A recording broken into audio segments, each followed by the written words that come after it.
Dito, nggak terasa kita sekarang hampir atau sudah berada di ujung Januari ya, bulan Januari. Dan bagi teman-teman kita yang beretnis Cina, sebentar lagi akan merayakan tahun baru Imlek. Ada satu kebudayaan atau rutinitas mereka ketika menyambut tahun baru Imlek, itu adalah mereka mulai beberes-beres hunian mereka. Mengecat ulang, terus dia memikirkan hal-hal yang tidak rapi. Katanya kalau hal-hal yang tidak rapi itu bisa membawa ketidakberuntungan. Oh gitu. Nah memang kalau sudah mau mendekati Imlek ini, kita biasanya akan melihat warna-warna yang meriah, yang cerah di mana-mana. Kayak baju kamu ini udah cocok banget buat Imlekan. Iya dong, kan baju ini rame dan saya semangat untuk menyambut tahun baru. Dan mudah-mudahan nih shio saya di tahun ini peruntungannya bagus. Amin. Nah pemirsa, memang pagi ini kita akan membahas sebuah hunian modern yang ada sentuhan feng shui-nya. Mudah-mudahan bisa menjadi referensi Anda saat menata kembali hunian menjelang Imlek ini. Ya, dan ikuti liputan kami mengenai hunian modern tropis yang mempertimbangkan unsur feng shui dalam arsitekturalnya hanya di Dulux Let's Color.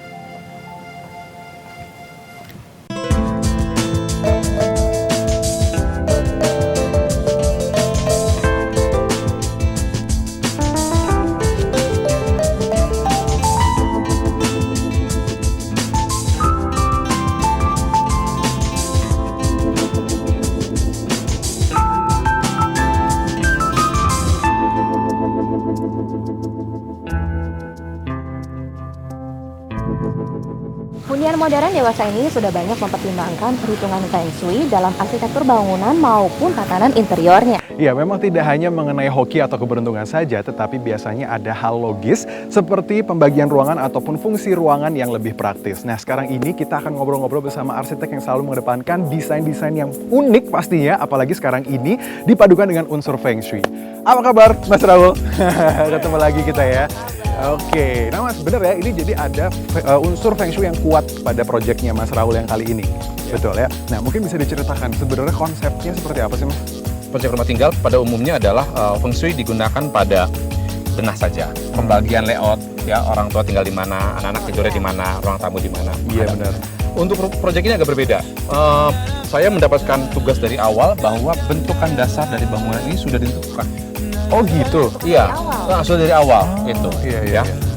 Ada beberapa elemen memang yang dari arah tanahnya sendiri, ya, dari yang ahli feng shui-nya sudah meminta bahwa ada sudut, misalnya seperti ini, misalnya ada sudut yang berwarna apa ya, bentuk lingkaran. Oh, yang ini? Ya, juga bentuk kotak yang ada di ujung sana. Karena ini rumahnya juga ada di sudut jalan, ya gitu ya. Katanya cukup ada energi yang agak sedikit negatif terlalu kuat, jadinya, sehingga ingin agak lebih lembut, ya. Lembut bentuknya, dinetralkan dengan bentukan yang tidak tajam. Jadi bentuk seperti ini yang silinder ya, itu ya yang memang dari awal sudah direncanakan bahwa itu akan ada. Shape itulah nanti yang kita sebagai desainer memadukan agar secara fungsi sesuai. Ya, jadi bentuknya itu udah ada, lalu cocoknya untuk jadi ruangan apa sih? Iya, kalau untuk materialnya dari luar nih Mas ya, Iya. bisa ditentukan atau gimana? Kita banyak menggunakan elemen kayu awalnya. Gitu. Saya juga penggemar kayu gitu ya, terutama di ceiling ya, gitu. Saya suka tuh pakai kayu. Justru di proyek ini malah nggak boleh. Gitu. Iya. Nggak cocok mungkin sama Shio-nya ya, gitu ya. Gimana kalau sekarang kita diajak ke dalam? Ya, lihat-lihat dalam ya. Yuk. Nah, tangga ini menarik loh Mas Raul. Ceritain nggak nih konsep seperti apa sih? Kita sengaja memberikan satu surprise. Jadi kita ada dinding di luar sana, orang yang lewat tidak tahu bahwa ada tangga di belakangnya. Oh iya sih, memang nggak kelihatan ya kalau dari sebelah. Dan sampai di sini ada efek tangga yang juga kita bikin seakan-akan melayang ya, tipis, ringan, melayang, tapi juga tentunya kokoh. Dan tangga ini pun secara warna material itu juga sudah ditentukan. Oh, sampai segitunya ya? Iya, sampai situ. Ini melambangkan warna merah ya. Jadi kita merah banget nih. bagus. Jadi kita pintar-pintar aja menerjemahkan. Tentunya pastinya setelah kita pilih pun juga kita akan tanya juga. Jadi apapun material yang kita tentukan, tetap kita harus mengajukan ke ahli feng shui-nya gitu, bahwa ini nih melambangkan warna merah boleh apa enggak gitu. Jadi mereka kasih. Benar-benar harus terikat sama Betul. feng shui-nya. Okay. Betul.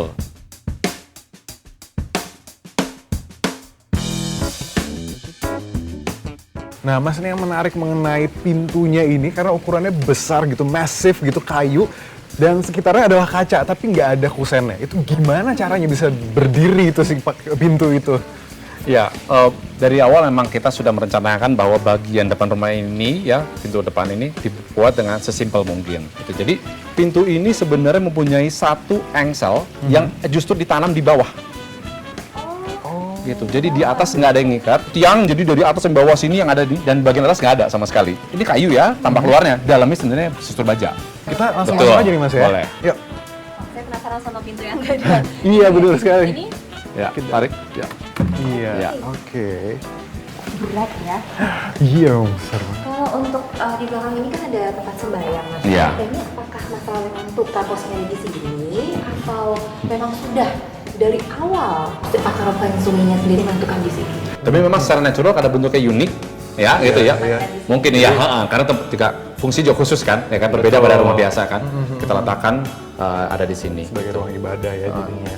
Jadi seperti ruang sembahyang ini ya, yang di mana bentuknya silinder. Nah, kita mencoba untuk meripit elemen lingkaran atau silinder di berbagai tempat. Oh, contohnya di mana nih, Mas? Ya, jadi misalnya ya setelah sini dulu ada, kita bisa lihat di sini bagian ceiling. Oh, sebagai lampu ya. Bagian lampu ya kita buat jadi ada indirect lighting bentuk lingkaran itu ya, dan juga ada reflektif di bawahnya juga kita bikin seperti di sini. Iya, Iya, dari atas itu ya. Jadi kita memang saya mendapatkan anjuran kan menggunakan lantai berwarna merah sebagian di dalam. Lantai merah ini pun juga nyambung ya dari sini sambung ke pintu sini kita lihat ya, bentuknya garis jadi satu. Iya. Bagaimana menyelaraskan Mas hunian ini gitu ya dari yang modern menyatukan dengan etnik Cina? Cinanya sendiri gitu. Ya, jadi kita melihat untuk berbagai pattern kita coba gitu ya. Jadi pattern yang ada di sini ya. Pattern ini juga pasti walaupun tidak specifically secara tradisional adalah bergaya oriental, namun somehow kita bisa merasakan ada feelingnya gitu ya, seakan-akan gitu ya. Bahwa tipikal biasanya ada di rumah-rumah gaya Cina peranakan misalnya seperti itu. Dan kita juga bisa lihat di sini ada batu yang sifatnya gaya natural kan di sini ya. Benar ya. Jadi kita kombinasi memang dari awal itu adalah dari klien saya ya Ibu Nova gitu yang minta untuk agar unsur antara etnik juga unsur antara modern ya, dan juga dengan rustic gaya-gaya natural juga dimasukkan. Jadi supaya rumah ini rasanya tuh enak, nggak membosankan dalam jangka waktu yang lama. Gitu. Tapi semua unsur itu tadi bisa ngeblend dengan baik ya? Iya, itu tugas kita dan tentunya pengikatnya adalah material dan warna. Material dan warna ya? Gitu. Oke. Ya, untuk konsep warna terutama kita fokus ke warna dinding dan juga warna langit-langit ya.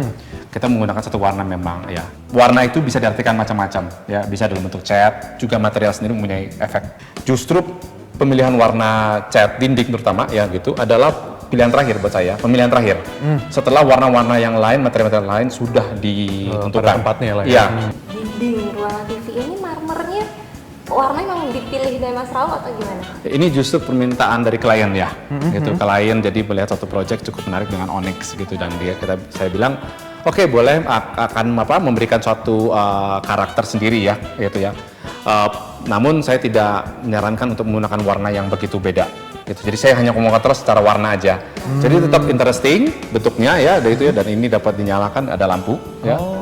Jadi dia nyala, dia onyx ya ini ya. Batu onyx di sini. Namun walaupun dia punya karakter sendiri ya, agak mencolok dia punya ya. Namun warna secara umum masih blend dengan bagian-bagian lainnya lagi ya. Sama dengan segala konsep yang kita terapkan di sini. Jadi rumahnya kita desain dengan sesimpel mungkin, namun banyak hal-hal yang menarik. Coba ya. Dorong, tarik. Ya. Oh, oke. Ini ada ruangan lagi ya? Ya. Ini adalah sebuah powder room.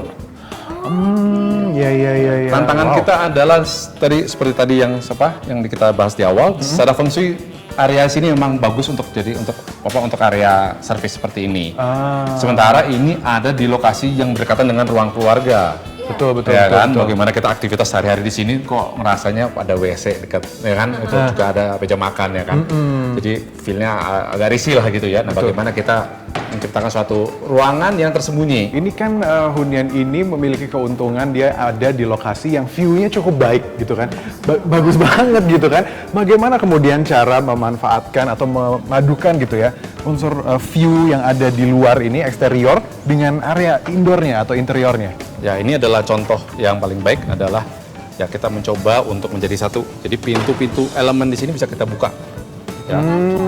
Oke. Jadi ketika ada acara keluarga mungkin ya gitu ya, semuanya area ruang dalam dan ruang luar sampai ke halaman belakang pun ya berasa menjadi satu ya gitu ya feel-nya. Walaupun kita mempunyai perbedaan juga elemen di sini ya, tentunya ada rumput di sini, material teras di sini dan bagian lantai dalam. Dan dengan penggunaan kaca sunblast seperti ini ya, itu matahari teriknya ya akan berkurang.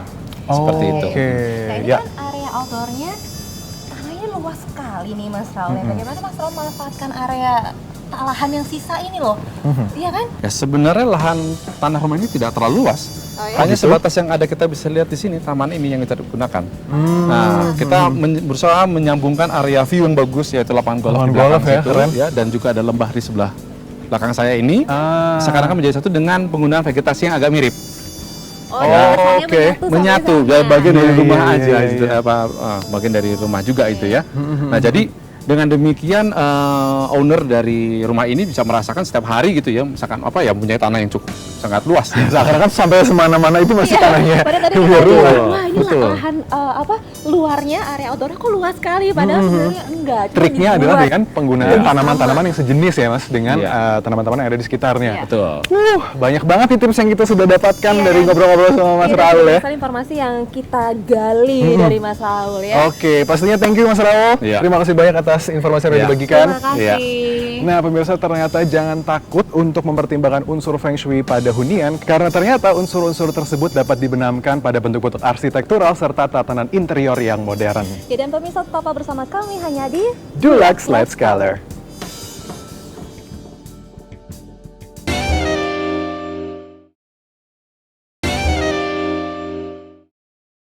Pemirsa, sekarang saya sudah bersama Ibu Nova, sang pemilik rumah yang biasanya setiap tahunnya menjelang Hari Raya Imlek selalu menata huniannya dengan dekorasi tradisional Cina ya Ibu. Iya, Nah betul. Ibu Nova, sekarang saya mau tanya nih, makna Imlek untuk Ibu dan keluarga itu apa sih? Makna Imlek itu adalah kebersamaan di mana kita dalam satu tahun itu minimal ada silaturahmi, mengunjungi saudara yang jauh lebih tua untuk kita melakukan silaturahmi. Nah Ibu, kalau saya boleh tahu tentang dekorasi Imlek itu sendiri gitu ya, kan bisa dikatakan kalau dekorasi itu masih berkaitan dengan tradisional Cina ya. Betul. Itu ada jenis-jenisnya nggak sih Bu? Iya, jenisnya adalah ada yang disebut seperti bunga begini, itu merupakan daun witchy willow. Witchy willow. Dan ada juga mereka ada ornamen jeruk, di mana jeruk itu melambangkan satu tanda terima kasih. Dan ada bunga mehua. Bunga mehua itu sepanjang tahun itu selalu abadi. Saya memilih witchy willow karena dilihat dari segi desain rumah saya lebih cocok menggunakan ini, lebih modern dan simple. Nah ini kenapa sih Bu kalau setiap Imlek gitu saya melihat pohon-pohonnya tuh digantung-gantungin angpau tuh maksudnya apa sih? Mungkin pohon rezeki, pohon keberuntungan. Oh, jadi bisa dibilang kalau Imlek itu kan menandakan kemakmuran, keberuntungan, Betul kebahagiaan. Bisa dibilang ini bagi-bagi rezeki ya Bu ya? Ya, boleh dikatakan demikian. Biasa ditujukannya untuk orang yang lebih tua ya, dalam artian yang sudah tidak produktif usianya, dan anak-anak yang memang mereka belum bisa menghasilkan uang. betul, Iya, belum bekerja. dan belum yang menikah supaya lebih jodohnya lebih enteng. Oh gitu, jadi Iya. ini ditujukan untuk orang yang belum menikah. Betul Jadi Ibu sekali. Nova memberi pada saya dong. Iya. Aduh Ibu. Silakan nanti dipilih. Barongsai itu sangat bagus sekali. Kenapa? Tradisi Imlek itu mereka identik dengan barongsai. Karena dengan adanya hadirnya barongsai di rumah kita, itu bisa mengusir ya unsur-unsur yang elemen negatif. Oh gitu, Iya. jadi maksudnya barongsai itu untuk kayak penolak bala ya? Betul, betul sekali. Memperhitungkan layout rumah, pemilihan warna dan juga elemen interiornya itu penting loh disesuaikan dengan shio Anda. Karena menurut filosofi Cina itu mempengaruhi peruntungan Anda di setiap tahunnya. Lalu bagaimanakah dengan hunian Ibu Nova? Apakah sudah sesuai dengan shio-nya yaitu shio monyet? Coba kita dengarkan penjelasan dari seorang pakar Feng Shui yaitu Erwin Yap. Ini dia. Nah, pada tahun 2014 ini kita waktunya ditandai dengan namanya itu kuda kayu. Kuda sendiri itu mengandung elemen api yang kuat. Nah, di atasnya ada kayu. Jadi pada dasarnya 2014 adalah satu waktu yang apinya besar sekali. Sebagaimana kita ketahui, kalau yang namanya api dikasih kayu makin besar. Api itu adalah merah. Dalam hal ini kalau di dalam penggunaan di tahun 2014, warna merahnya tidak boleh terlalu banyak. Karena kalau dari tahunnya sudah ada qi atau energi merah atau api, tidak perlu ditambah-tambahkan lagi. Jadi api melahirkan tanah. Nah, tanah sendiri mengandung warna-warna tanah ya. Jadi warna tanah dan terutama adalah warna kuning. Nah, bagaimana pengaplikasiannya? Tentunya ini bisa kita aplikasikan di banyak fitur rumah, misalnya seperti tembok, ataupun lantainya, atau plafonnya. Nah, yang satu hal yang bisa kita tambahkan juga adalah fitur-fitur daripada interior dekorasi daripada rumah tersebut. Nah, maksudnya di sini adalah apa? Jika kita bisa menggunakan qi dari tahunan, dalam hal ini adalah api, ya, itu bisa memberikan energi buat di seisi rumah itu menjadi lebih tenang.